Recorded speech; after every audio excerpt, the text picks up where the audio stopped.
content. Tonight I have a special story for you about the Axeman of New Orleans. The Axeman of New Orleans was an unidentified American serial killer who was active in and around New Orleans, Louisiana between May of 1918 and October of 1919. The attacker was never identified, and the murders remain unsolved. If ever a story should start with, "It was a dark and stormy night," this would be the one. As the name implies, the victims of this ghastly ghoul were usually always attacked with an axe, which often belonged to the victims themselves. In most cases, I'll bring up, the panel on the back door of a home was removed by a chisel. Usually the chisel and the panel was left on the floor next to the door. The killer then attacked the inhabitants with either an axe and sometimes a straight razor. Surprisingly, the crimes were not motivated by robbery, and the perpetrator never removed items from the victims' homes, not even a trophy. The majority of the Axeman's victims were Italian immigrants and Italian Americans. Many media outlets sensationalized this detail, all the way down to suggesting it was a secret mafia involvement, even though there was absolutely no evidence of a connection. Some crime experts have suggested that these killings were sexually motivated, and that the murderer was perhaps a sadist wanting specifically female victims. It's been hypothesized that the Axeman killed male victims only when they obstructed his attempts to murder women. This tends to have a bit of credibility to it, because there are instances when the women of the household were murdered, but not the man. A much less plausible theory is that the Axeman committed the murders in an attempt to promote jazz music. This theory was born of a written correspondence supposedly written by the killer. In the letter, the author stated that he would spare the lives of those who played jazz in their homes. There are even some jazz clubs in New Orleans today that claim the Axeman haunts their grounds, and they make a fortune off of the ghost tours. But who were the victims? On May 23rd of 1918, Joseph Maggio, an Italian grocer, and his wife Catherine were attacked while sleeping inside of their apartment on the corner of Upper Line and Magnolia Streets in New Orleans. The killer broke into the residence and cut the couple's throats with a straight razor. Catherine's throat was cut so deeply, her head was nearly severed from her shoulders. The killer then attacked both victims with an axe. It's speculated that he did this to conceal the cause of death. Joseph survived the initial attack, but he died within minutes after being discovered by his brothers. The killer wrote a message on a nearby pavement reading, "Miss Maggio will sit up tonight just like Mrs. Tony." This was theorized to be a reference to the Anthony and Joanna Scambria Italian grocers who were attacked, Joanna fatally, 7 years earlier in 1911. Police found the bloody clothes of the killer in the apartment. He had had the gall to change into a clean set of this other man's clothes before making his getaway. Forensics in 1918 almost didn't exist, and was at very least in its infancy, so a complete search of the premises was not performed after the bodies were removed. The blood-stained razor was later found on the lawn of a neighboring property. Police ruled out robbery as a motivation for the attacks, as money and valuables left in plain sight were not stolen by the intruder. The razor was found to belong to Joseph's brother Andrew, who owned a barber shop on Camp Street. His employee, Esteban Torres, told police that Andrew had removed the razor from his shop 2 days prior to the murder, explaining that he had wanted to have a chip in the blade removed. Andrew, who lived in an adjoining apartment, reported hearing groaning noises through the wall on the night of the murders, but he blamed his failure to hear any noise related to the attack itself on his habit of drinking to excess. But the police were surprised that he failed to hear the intruder's forced entry into the home, even if he was inebriated. Andrew became the police chief's prime suspect in the crime at first. He was later released after investigators were unable to break down his statement. But there was also his account of having seen an unknown man supposedly lurking near the apartment prior to the murders.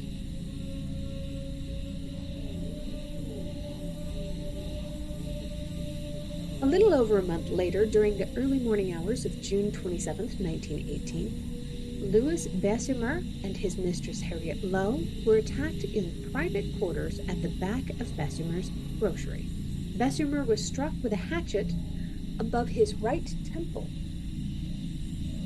It's just a guess now that it caused a skull fracture, because again, forensics really wasn't that much of a thing yet. Harriet Lowe was attacked over her left ear and left with one side of her face permanently paralyzed. The couple were discovered the following morning alive, but critically injured. They were discovered by the bakery wagon driver who had come to the grocery store for his routine delivery. The axe, which had belonged to Bessemer himself, was found in their bathroom. Bessemer stated to investigators that he had been sleeping when he was attacked by the hatchet. Almost immediately, police arrested a 41-year-old black man who had previously been employed at the groceries just a week before the attacks. But there was no evidence that he was guilty. The police arrested him anyway because he had offered conflicting accounts of his whereabouts on the morning of the attack. He was, of course, later released because police didn't have enough or any evidence to hold him. Harriet later recalled her assailant having been of mixed race, but her statement was discounted by police due to her obviously disoriented state. Robbery was said to be the only possible explanation for this attack, but no money or valuables were taken. Harriet became the center of a media frenzy when she continually made outrageous and often false statements relating to both the attack and the character of her lover, Mr. Bessemer. After Bessemer was suspected of espionage following the discovery of foreign written letters in his possession, Harriet told police that she thought he was a German spy, resulting in his immediate arrest.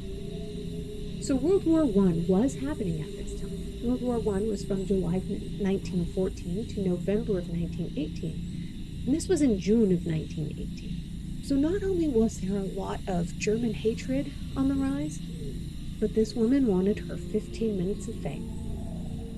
Bessemer was released 2 days later, but in August of 1918, he was arrested again after Harriet, by then on her deathbed following a failed surgery, named him as her attacker.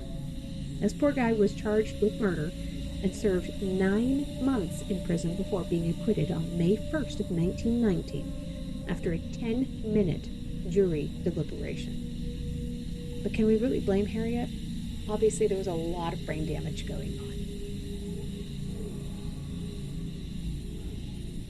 A little over a month after Harriet and Louis Bessemer's attack, in the early morning hours of August 5th of 1918, a pregnant 28-year-old woman named Anna Schneider woke up to find a dark figure standing over her. She was bashed in the face repeatedly, her scalp was cut open, and her face was covered in blood. Anna was discovered after midnight by her husband Ed when he returned home from work. Anna said that she remembered nothing of the attack and gave birth to a healthy baby girl just 2 days later. Ed told the police that nothing was stolen from the home besides $6 or $7 that had been sitting in his wallet. The windows and the doors of the couple's apartment didn't look like they'd been forced open, and authorities decided that Anna Schneider was most likely attacked with a lamp that had been on the nearby table. A man by the name of James Gleason, who police said was an ex-convict, was arrested shortly after Anna was found. He was later released due to lack of evidence. Lead investigators began to publicly wonder if the attacks were related to the previous 2 attacks. On August 10th, 1918, Pauline and Mary Bruno awoke to the sound of commotion in the adjoining room where their elderly uncle Joseph Romano slept. Upon entering the room, the sisters discovered that Joseph had taken a serious blow to his head that resulted in 2 obvious open cuts. The attacker was running away just as they arrived, but the girls were able to see that he was a dark-skinned, heavy-set man who wore a dark suit and a slouched hat. Joseph was able to walk to the ambulance once it arrived, but died 2 days later from severe head trauma. His home had been ransacked, but nothing was stolen. Authorities found a bloody axe in the backyard and discovered that a panel on the back door had been chiseled away. Joseph's murder stirred a state of extreme chaos in New Orleans, with residents living in constant fear of an Axeman attack. Police received a slew of reports from citizens who claimed to have seen the killer lurking in local neighborhoods. A few men even called in to report that they had found axes in their backyards. John D'Antonio, a retired Italian detective, made public statements where he guessed that the man who had committed the recent murders was the same man who had killed several individuals back in 1911. I'll talk more about that when I cover the case of Clementine Barnabet in the future. The detective described the potential killer as, quote, an individual of dual personalities who killed without motive. This type of individual, he said, could very likely have been a normal, law-abiding citizen who was often overcome by an overwhelming desire to kill. He later went on to describe the killer as a real-life Dr. Jekyll and Mr. Hyde. I have a cat like that, honest. On the night of March 10, 1919, Italian immigrant Charles Cordomiglia and his wife Rosie and their infant daughter Mary were all attacked in their residence located in a New Orleans suburb. Upon hearing the screams from the Cordomiglia residence, another grocer by the name of Giordano rushed across the street to check it out. He discovered that Cordomiglia's family had all been attacked by the Axeman. Charles and Rosie had both suffered skull fractures from blows caused by an axe, which was found on their back porch. Little baby Mary was killed in her mother's arms from a blow to the back of the neck. Nothing was stolen from the house, but a panel to the back door had been chiseled away. By some miracle, Charles and Rosie both survived. Charles was released 2 days after the attack, while his wife remained in the care of the doctors. When Rosie woke up, she made claims that the Giordanos had done this. Mr. Giordano himself and his 18-year-old son Frank were surely responsible for the attacks. Giordano was a 69-year-old man who was in too poor of health to have been able to do something like this. Frank was more than 6 feet tall and weighed over 200 pounds and would have been far too large to have fit through the panel in the back door. Charles denied his wife's claims, but the police arrested them both anyway and charged them with murder. The 2 men later would be found guilty. Frank was sentenced to hang, and his father was sentenced to life in prison. Charles was so angry at what his wife had done that he divorced Rosie after the trial. Almost a year later, she finally admitted that she had falsely accused the men out of jealousy and spite, and both of them were released. Thank goodness.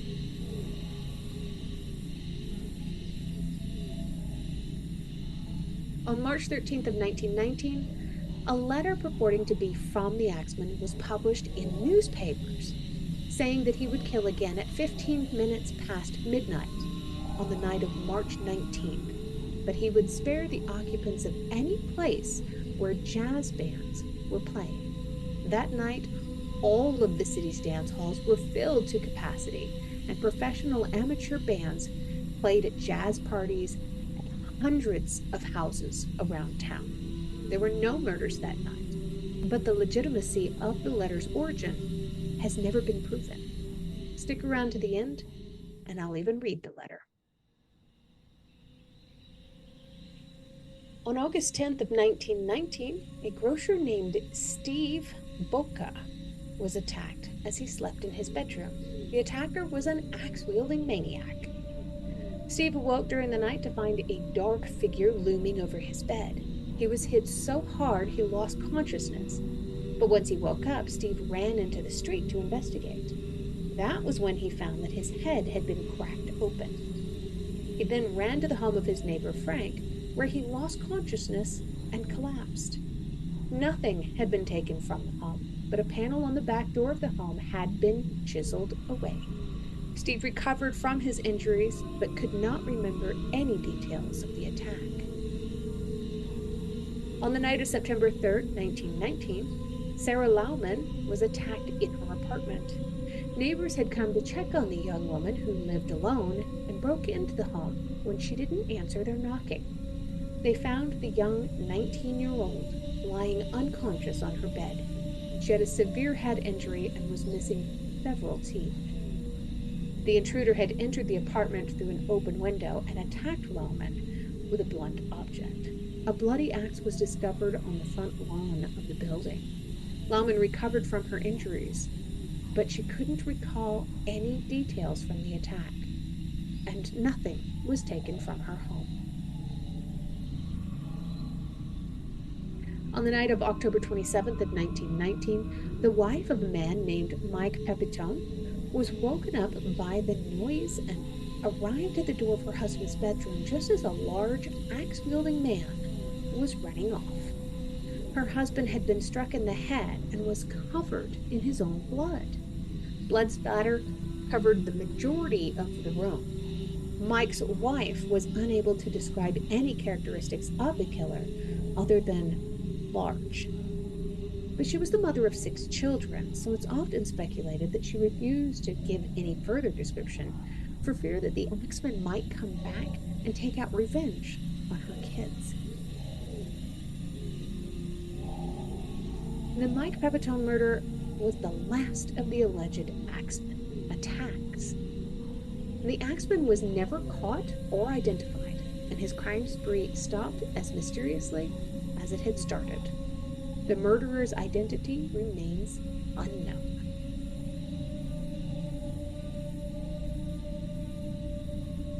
Now to that letter. In March of 1919, the New Orleans-based Times newspaper received a taunting letter from the supposed Axeman. He revealed his love of jazz music and propositioned the citizens of New Orleans to jazz it in their homes the eve of St. Joseph's Day, which was a major holiday for Italians, or get the axe. The letter reads, Hell, March 13th, 1919. Esteemed mortal of New Orleans, they have never caught me, and they never will. They have never seen me, for I am invisible. Even as the ether that surrounds your earth, I am not a human being, but a spirit, a demon from the hottest hell. I am what you Orleans and your foolish police call the Axeman. When I see fit, I shall come and claim other victims. I alone knew whom they shall be. I shall leave no clue except my bloody axe, besmeared with blood and brains of he whom I have sent below to keep me company. If you wish, you may tell the police to be careful not to rile me. Of course, I am a reasonable spirit. I take no offense at the way that they have conducted their investigations in the past. In fact, they have been so utterly stupid as to not only amuse me, but His Satanic Majesty, Francis Joseph. But tell them to beware. Let them not try to discover what I am. For it were better that they were never born than to incur the wrath of the Axeman. I don't think there's any need of such a warning, for I feel sure the police will always dodge me, as they have in the past. They are wise and know how to keep away from all harm. Undoubtedly, you Orleans think of me as most horrible murderer, which I am, but I could be much worse if I wanted to. If I wished, I could pay a visit to your city every night.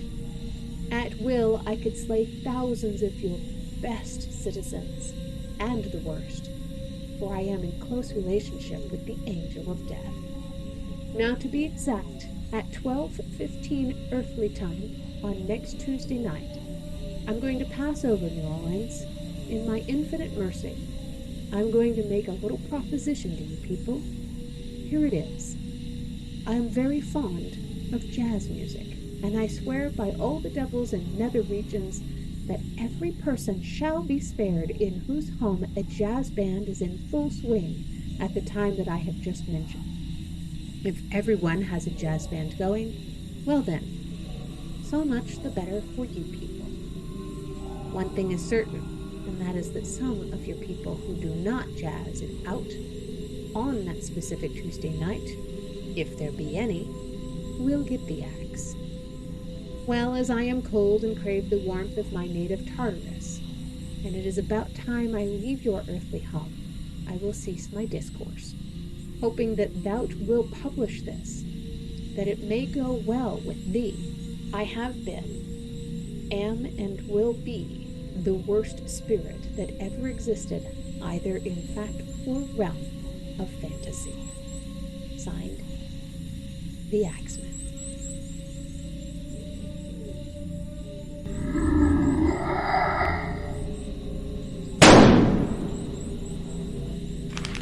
If you're a fan of dark history, don't forget to like and subscribe for more.